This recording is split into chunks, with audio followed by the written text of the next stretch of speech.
the voice of the resistance.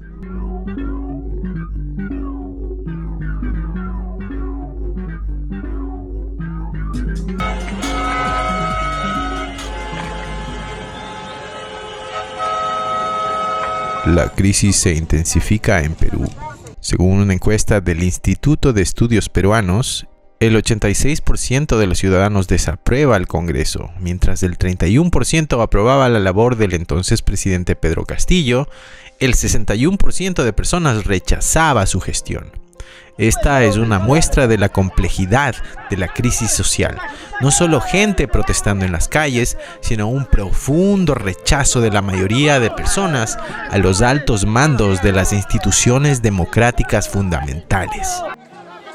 Acá hay un efectivo policial que ha sido apresado por los manifestantes. En medio de protestas en pueblos rurales y ciudades del interior, se presentó al Congreso una moción para anular la vacante al expresidente Castillo, citando graves errores e inconsistencias de proceso, y el hecho de que las acciones del expresidente fueron en respuesta a que el Congreso intentaba sacarlo en primer lugar.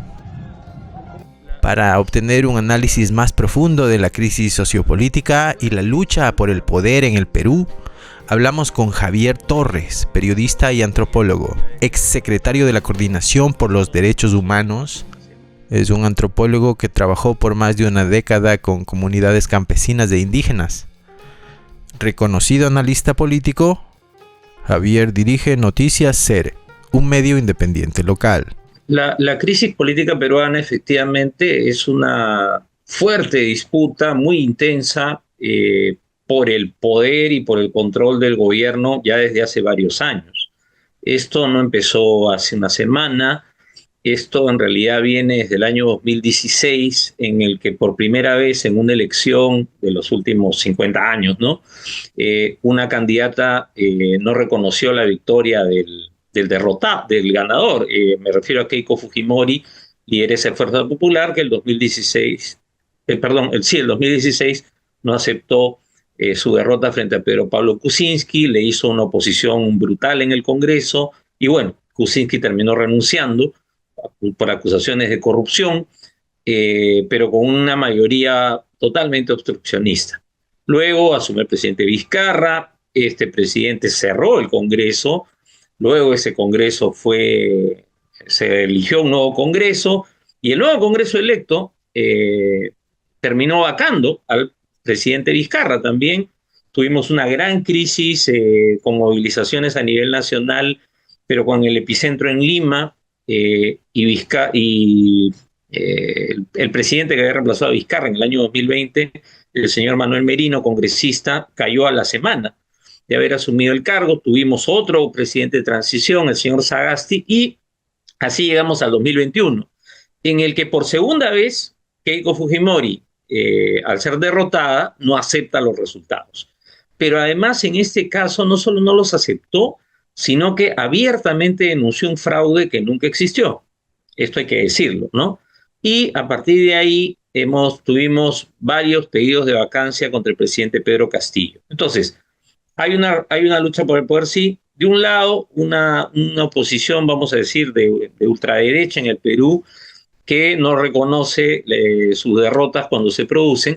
Pero del otro lado, el otro gran responsable de la crisis que estamos viviendo es el expresidente Pedro Castillo, porque si bien tuvo una oposición muy fuerte en el Congreso y con algunos grandes medios de comunicación, el Perú es un régimen presidencialista, a pesar de tantas vacancias que hemos tenido, y el presidente tiene un enorme poder.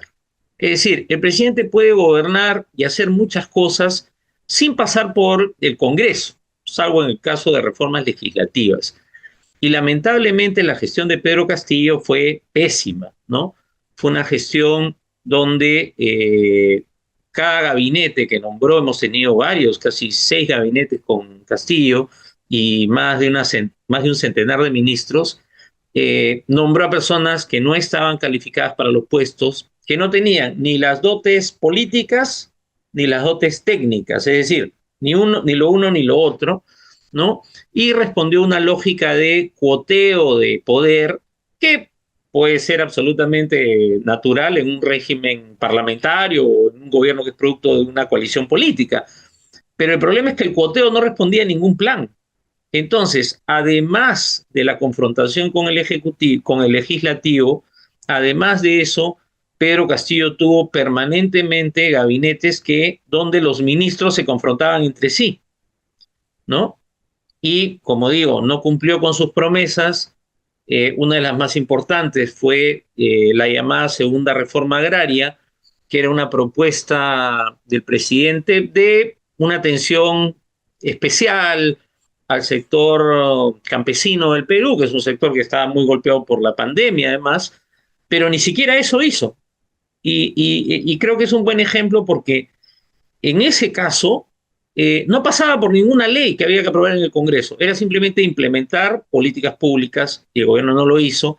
Y esto se agravó más con la crisis de los fertilizantes por la guerra en Ucrania y todavía más en estos últimos meses en el Perú porque hay una sequía, hay un problema de falta de lluvias en la sierra peruana, que es justamente la región donde más movilización hay. Y entonces tenemos aún, yo diría, una lucha por el poder en las alturas y a la vez en la ciudadanía un enorme malestar acumulado, es decir, un malestar con la clase política, un malestar por la falta de políticas públicas, un malestar por la inoperancia del gobierno, un malestar por los problemas derivados que afectaron a todo el mundo, pero a nosotros tuvimos una de las cuarentenas más duras del mundo durante la pandemia, ¿no? Entonces, todos esos problemas y otros que tienen que ver con problemas económicos, laborales, sindicales, vinculados a industrias extractivas, todo eso ha ido pues cocinando, se ha ido cocinando en esta suerte de caldero que ha estallado, ¿no?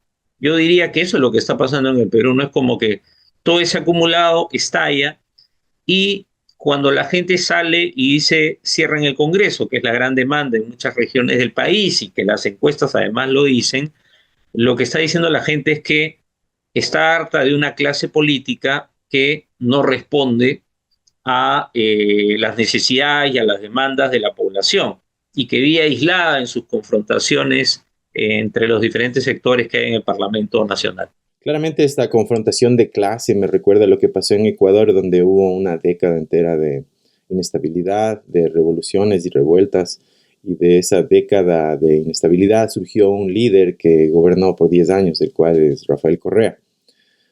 ¿En Perú ha habido alguna situación similar donde hay un líder que ha surgido de estas revueltas?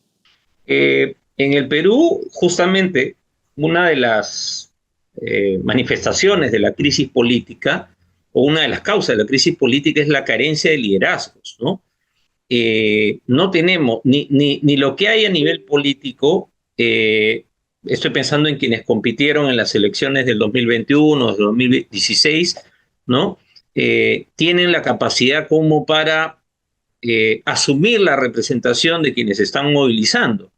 Tampoco quienes pueden simpatizar o que simpatizaban o eran las bancadas que conformaban el oficialismo en el Parlamento, ¿no? Perú Libre y otros grupos, ¿no? Perú, tampoco ellos o sus líderes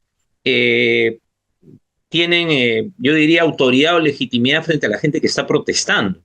Mira, en una región como Cusco, que es una región tan importante para el Perú, por razones históricas, por razones turísticas y por todo lo que simboliza Cusco para los peruanos, ¿no? En el Perú y el mundo en general, los 5 congresistas, que son de diferentes bancadas, han sido declarados traidores a la ciudadanía cusqueña porque la gente considera que no hacen nada a favor de ellos, ¿no? Entonces es muy grande la brecha y por eso es que las protestas no es que todas las protestas se dan al mismo tiempo, ¿no? Sino que cada día vemos que está ahí en un lugar, puede durar más, como ha ocurrido en la provincia de Andahuaylas, la zona más afectada, en otras puede aparecer una protesta y deshacerse, ¿no?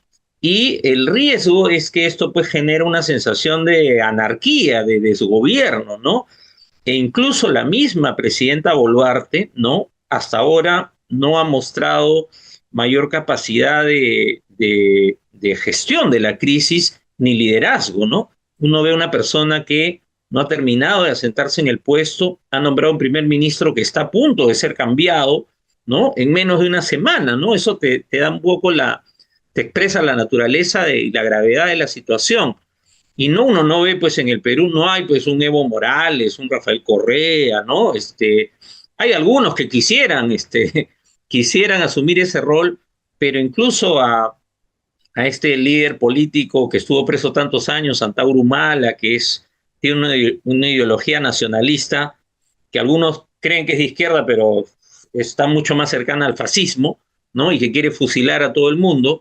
Este militar retirado que acaba de ser liberado después de varios años de prisión, de casi 20 años de prisión, por una sonada en el gobierno del presidente Toledo, el otro día se presentó en un meeting y terminó siendo pifiado por la gente que tampoco lo quiere. Entonces, hay un rechazo muy fuerte a todo lo que se acerque a la política, es rechazado. Evidentemente, seguramente en las elecciones adelantadas que se va a discutir hoy, el recorte de mandato en el Congreso, y suponemos que se va a tomar una decisión, podrían emerger nuevos líderes. El problema es que mira lo que nos pasó con Pedro Castillo, una persona que venía se había sido el personaje de una huelga sindical importante, magisterial, el año 2017, y que cuando asumió el gobierno, con mucho entusiasmo de sectores populares, de sectores rurales, campesinos, ha mostrado una incapacidad absoluta para gobernar, ¿no? Entonces, pueden aparecer figuras, pero esas figuras no terminan teniendo las dotes de liderazgo de, por ejemplo, alguien como Correa, que mencionaste hace un momento, ¿no? Sin mencionar que el potencial líder del país tendría que lidiar con dos fuerzas. Por un lado tiene la gente que lo eligió, que es mayormente pobre, que requiere muchos cambios del status quo, que por eso están llamando a una asamblea constituyente. Y por el otro lado tienes los grandes negocios, el gran capital peruano e internacional, que se preocupa por la institucionalidad, que se preocupa por las reglas del juego y que no requiere y no quiere un significativo cambio al status quo. Entonces, ¿cómo crees tú que ese potencial líder podría jugar con esas dos fuerzas? ¿Y para dónde crees tú que el país está yendo?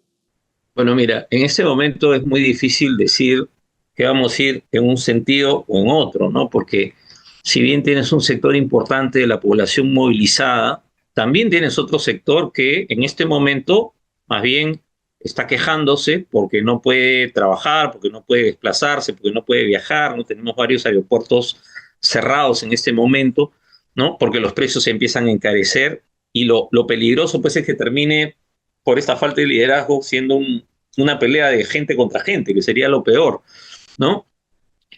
Yo creo que el escenario es muy difícil, como te digo, de prever en este momento, pero creo que ahí hay que, en primer lugar, esperar que los actores políticos puedan lograr llegar a un acuerdo de salida, ¿no? Y luego plantear los cambios que sean necesarios plantear no solo a las leyes, sino sobre todo cómo conseguimos que haya una suerte de acuerdo para tener un gobierno mínimamente estable. Porque, mira, efectivamente hay problemas con el gran capital en el Perú y hay conflictos sociales con algunas grandes empresas. Pero también es cierto que en algunas regiones el gran capital funciona y la gente lo que tiene son conflictos de negociación por determinados beneficios que le puede generar la presencia de ese capital. Es decir, no es un discurso anti-extractivo, como se dice. Hay algunos proyectos que sí se pararon y que seguramente no se van a realizar nunca en 2 o 3 regiones del país, pero en los demás los proyectos avanzan, ¿no? Pero entonces lo que se necesita es política pública, pero en serio, digamos, ¿no? Porque como te digo yo, en esta permanente crisis de gobiernos, caídas de ministros, cada vez que cambia un ministro en el Perú, no solamente sale el ministro, saca a los viceministros, a los directores, es decir, toda la plana mayor cambia y cambia, y esto pues debilita la capacidad de implementar ninguna política pública, ¿no? Entonces creo que eso es urgente, ¿no? Yo no creo que podríamos ir a una situación de mayor violencia social, sí, creo que sí, ¿no? Pero creo que el proceso electoral tendría que ser un poco la vía para encaminar esto, aunque yo también creo que de repente sería pertinente que se pueda hacer un referéndum también a la brevedad, es más rápido hacer un referéndum, para consultarle de una buena vez a la ciudadanía si quiere o no quiere que haya un Congreso Constituyente, una asamblea, o que el próximo Congreso tenga esos mandatos para hacer una nueva constitución. O sea, creo que es un tema que no hay que evadir, ¿no? Creo que mucha gente acá se asusta y dice, no, porque eso va a hacer que se derrumbe el boom económico peruano, que efectivamente el Perú, o sea, a pesar de todos los problemas, económicamente sigue andando. Pero es bueno que finalmente nos enfrentemos a ese dilema, que es un dilema que sí aparece en el debate político electoral en cada elección. Ollanta lo prometió el 2006, lo prometió el 2011, ¿no? Y ganó la elección en el año 2011. El 2016, digamos, ninguno de los dos que estuvo en segunda vuelta, Kuczynski y Keiko, lo plantearon, pero luego volvió con Castillo y otros candidatos también planteaban lo mismo. Entonces, enfrentemos la situación y si la mayoría dice no quiero cambio constitucional, bueno, perfecto, seguiremos con estas reglas y que haya un mejor gobierno. Y si se plantea que tiene que haber un cambio constitucional, bueno, discutamos qué cosa es lo que hay que cambiar, ¿no? Porque es una bandera que está ahí y que mucha gente, sobre todo fuera de Lima, la enarbola y cree que es necesaria. Supongo que es más fácil pensar en términos románticos o ideológicos que en las complejidades que muchas veces son necesarias. Sin duda, ¿no? O sea, el problema es que yo creo que en el Perú estamos parte del entrampe que tenemos, además de la lucha por el poder y todos estos malestares, es que nos hemos quedado, creo yo, mucho en una visión demasiado institucionalista, ¿no? O sea, yo creo que las instituciones hay que respetarlas y las reglas de juego hay que cumplirlas, ¿no? No, yo no estoy de acuerdo con que quemen un local público, estoy totalmente en contra de eso, pero hay que buscar salidas en el marco de la institucionalidad, pero no podemos quedarnos atrapados y pensar que eso es lo único que se tiene que hacer, ¿no? Se requiere hacer política. El gran problema en el Perú es que no se hace política. Lo que tenemos en el Perú son muchos grupos pequeños, con diversos intereses, que llegan al Parlamento, llegan 6 bancadas o 6 partidos y ahora tenemos 12 o 13. ¿Qué expresa eso? Son grupos de interés que cuando entran al Congreso se dividen, ¿no? Y entonces un partido en el Perú es solo una maquinaria electoral, ¿no? Para llegar, ni siquiera para mantenerse juntos, es solo para llegar. Y mira el caso del presidente de la República, que terminó fuera del partido en el que había llegado, y la vicepresidenta, la actual presidenta Boluarte, igual. Ambos fueron expulsados de ese partido. Entonces, eso expresa un poco la fragilidad. Entonces, sin caer en el romanticismo de las grandes soluciones, lo que yo creo es que en el Perú se necesitan soluciones muy concretas y que hay que empezar a implementar ya, porque ese malestar no es nuevo. Protestas como la que estamos viendo, hemos visto de manera distinta, ¿no? A distinta escala, en distintos momentos en el Perú. En este momento se han sumado.